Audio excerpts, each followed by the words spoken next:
हर कत्ल की कोई ना कोई वजह होती है, लेकिन कत्ल की ये कहानी बिल्कुल अलग है। जिसका कत्ल हुआ उसका कातिल से दूर दूर तक कोई लेना देना नहीं था और ना ही दूर दूर तक कोई संबंध। फिर भी उसकी हत्या होती है। हत्या के बाद उसकी पहचान भी मिटा दी जाती है और फिर मिलती है एक नई पहचान। लेकिन कुछ दिनों बाद ही कातिल की तलाश पूरी हो जाती है। अब इस कातिल ने कत्ल में शामिल किरदारों की कहानी बताई तो पुलिस भी भौचक रह गई। आज क्राइम की कहानी में हम ऐसी ही एक मर्डर मिस्ट्री के बारे में बात करेंगे, जिसमें प्यार को पाने के लिए इंसानियत का खून कर दिया गया। इस कहानी की शुरुआत होती है उत्तर प्रदेश के गोरखपुर शहर से। यहाँ के इंजीनियरिंग कॉलेज के पास ही में ही कमलेशपुरम कॉलोनी है। इस कॉलोनी में काफी संख्या में लोग रहते हैं। क्राइम की ये कहानी भी उसी कॉलोनी से जुड़ी है। साल 2011 की। उस समय गर्मी तेज थी। तारीख थी 10 जून। भीषण गर्मी की वजह से लोग दिन में कम ही निकलते थे। सूरज ढलने पर ही लोग घर से बाहर निकलना पसंद करते थे। उस घर से भी शाम के वक्त 24 साल की एक लड़की घर से बाहर निकलती है। उस लड़की का नाम था शिखा दुबे। वो घर की दहलीज से निकलती तो है, लेकिन फिर लौटकर नहीं आती है। कई घंटे बीत जाने पर भी कुछ पता नहीं चलता है। परिवार के लोग उसकी तलाश करते हैं पर नहीं मिलती है। फिर शक करते हुए उस लड़के के घर जाते हैं जिससे वो शादी करने की जिद कर रही थी। वही लड़का जिसका नाम दीपू था, उम्र तकरीबन 26 साल। अब शिखा के घर वाले दीपू के घर पहुंचते हैं, लेकिन वहां से दीपू भी गायब मिलता है। अब परिवार के लोग बेटी के गायब होने के पीछे दीपू पर आरोप लगाते हुए पुलिस में शिकायत कर देते हैं। लापता होने के अगले दिन यानी 11 जून 2011 को शहर के सिंघाड़िया इलाके के जंगलों में एक लड़की की लाश मिलती है। पुलिस ने उस शव को देखा तो उसकी कदकाठी और कपड़ों से शिखा होने का शक हुआ। इसलिए पुलिस ने शिखा के पिता राम प्रकाश दुबे को भी मौके पर आकर पहचान के लिए बुलाया। पिता वहां पहुंचे। परिवार और अन्य रिश्तेदार भी उस जगह पहुंच जाते हैं जहां लड़की की लाश मिली थी। अब परिवार के लोग उस लाश को देखते ही चीखते चिल्लाने लगते हैं, क्योंकि वो लड़की कोई और नहीं बल्कि शिखा ही थी। वही कपड़े पहने थे जो पहनकर शिखा 10 जून की शाम घर से निकली थी। गले में वही धागा जिसे दूसरों की नजरों से बचाने के लिए वो अपने गले में पहनती थी। वही चप्पल जो वो घर से पहनकर निकली थी। सब कुछ वही था। कद काठी भी वैसी ही, बस उसका चेहरा पहचान में नहीं आ रहा था, क्योंकि उसका चेहरा बुरी तरह से कुचल दिया गया था। चेहरे पर खून का सिर्फ लाल रंग ही दिख रहा था, बाकी कुछ नहीं। अब गोरखपुर पुलिस ने तुरंत गुमशुदगी मामले की रिपोर्ट को हत्या की धाराओं में तब्दील किया और हत्यारे की तलाश शुरू कर दी। इधर शिखा के परिवार ने उस लाश का पोस्टमार्टम कराया, फिर अंतिम संस्कार भी कर दिया। अब परिवार के लोग आरोपी को जल्द से जल्द गिरफ्तार करने की मांग कर रहे थे। इस घटना से लोगों में काफी नाराजगी थी। गुस्से में लोग तुरंत कार्रवाई की मांग कर रहे थे। पुलिस के आला अधिकारी भी मामले में तेजी से कार्रवाई के निर्देश दे रहे थे। पुलिस अब आरोपी की तलाश के लिए उसके परिवार के लोगों से कड़ाई से पूछताछ शुरू की। पुलिस ने इस केस की जांच पुराने देसी पैटर्न पर की। अब उस लाश की पहचान होते ही लड़की के पिता से पूछा गया, आपको किस पर शक है? बिना कोई समय गवाए शिखा के पिता राम प्रकाश तुरंत कहते हैं, कातिल वही है जिसके साथ वो भागी थी। नाम है दीपू यादव। उसके करीबी दोस्तों के बारे में पता लगाया। 50 से ज्यादा दोस्तों और परिवार के लोगों से पूछताछ करने पर एक ऐसे दोस्त की जानकारी मिली जिसे पूछताछ करने पर पुलिस को पता चला कि दीपू यूपी के ही सोनभद्र में हो सकता है। अब पुलिस सोनभद्र में आरोपी दीपू के फोटो के सहारे उसकी तलाश करते हुए वहां तक पहुंच गई, जहां वो छुपकर और नाम बदलकर रह रहा था। अब पुलिस सादे ड्रेस में उसकी तलाश करते हुए एक कमरे के दरवाजे तक पहुंचती है।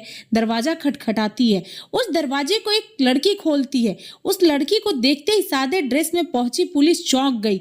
पुलिस की आंखों पर यकीन नहीं हो रहा था कि क्या वो सच में ये देख रहे हैं, क्योंकि वो लड़की कोई और नहीं बल्कि मरी हुई शिखा दुबे थी।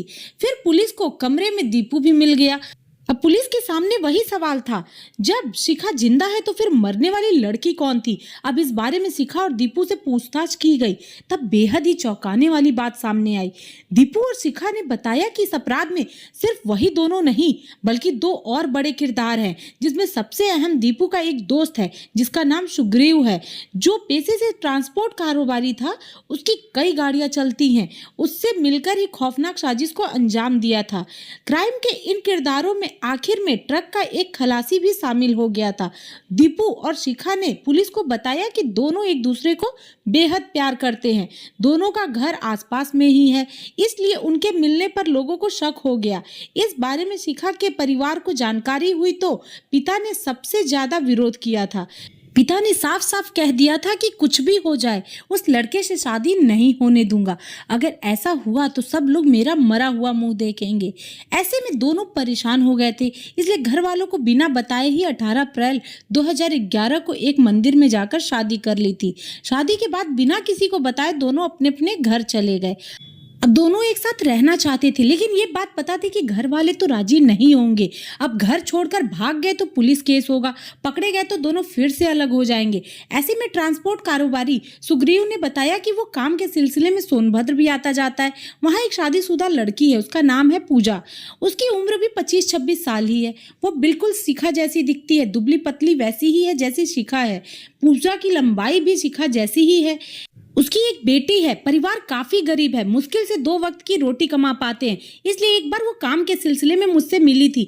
ऐसे में हम उसे काम के बहाने गोरखपुर बुला सकते हैं। पूजा का नाम आते ही प्यार को अंजाम देने के लिए इनके दिमाग में एक खतरनाक साजिश पनप जाती है। अब सुग्रीव के कहने पर काम के सिलसिले में पूजा गोरखपुर तक आने को तैयार हो जाती है। उसे 3000 रुपए देने का वादा किया जाता है और फिर कुछ रुपए एडवांस भी देते हैं।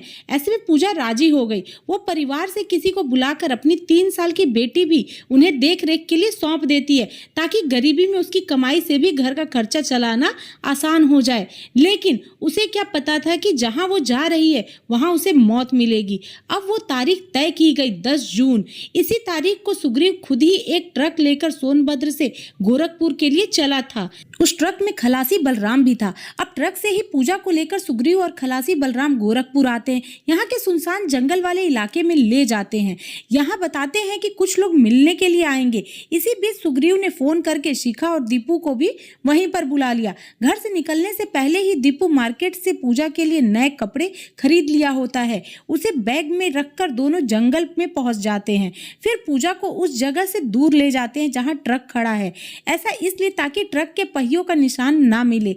इसके बाद सुग्रीव और दीपू दोनों मिलकर पूजा की गला दबाकर हत्या कर देते हैं। इस मर्डर के बाद शिखा अपनी साजिश की शुरुआत करती है। वो मर चुकी पूजा के कपड़े उतारकर अपने पास रख लेती है और जो कपड़े पहनकर खुद घर से आई थी वही कपड़े उतारकर मरी हुई पूजा को पहना देती है। शिखा हमेशा अपने गले में एक धागा पहनती थी।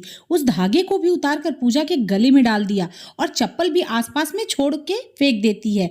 इसके बाद शिखा नए कपड़े पहनकर तैयार हो जाती है। फिर धारदार और भारी हथियार से पूजा का चेहरा पूरी तरह से कुचल दिया जाता है, ताकि किसी भी तरह से चेहरा पहचान में नहीं आए। इस तरह मरी हुई पूजा को शिखा का रूप देकर सभी अलग अलग निकल जाते हैं। दीपू और शिखा दूसरी गाड़ी से वहां से निकल जाते हैं। वहीं सुग्रीव और खलासी पूजा के शव को लेकर वहां से सिंघाड़िया के पास जंगल किनारे छोड़ देते हैं, ताकि उनके बारे में कोई भनक नहीं लग सके।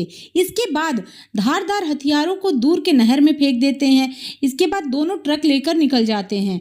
सुग्रीव के कहने पर दीपू और शिखा सोनभद्र में जाकर नाम बदलकर रहने लगते हैं। इस पूरे ब्लाइंड मर्डर केस का पुलिस ने 21 जून 2011 को खुलासा किया था। शिखा को जब उसके पिता से मिलवाया गया तो पहले तो उन्हें भरोसा ही नहीं हुआ। ये सोचा ही नहीं था कि जिन हाथों से बेटी का अंतिम संस्कार किया था, अभी वो हाथ उसे दोबारा जिंदा भी छू सकेंगे। इसलिए भरोसा करने के लिए उन्होंने पहले शिखा के चेहरे को अपने हाथों से छूकर ये पता लगाया कि वाकई ये शिखा ही तो है। फिर जब यकीन हो गया कि वो लड़की शिखा यानी मेरी बेटी ही है, तब पुलिस के सामने कह दिया था कि ये मेरी बेटी है, लेकिन वह मेरे लिए मर गई है। वो उसी दिन मर गई थी जब उसने दीपू से शादी करने की बात कही थी। इस केस में दीपू, शिखा, सुग्रीव और खलासी बलराम को भी पुलिस ने गिरफ्तार कर जेल में भेज दिया।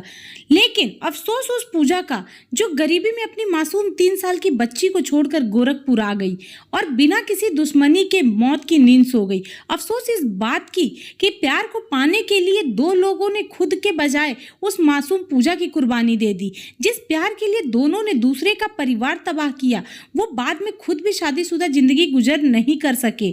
जेल से जमानत पर आने के बाद दोनों अलग हो गए।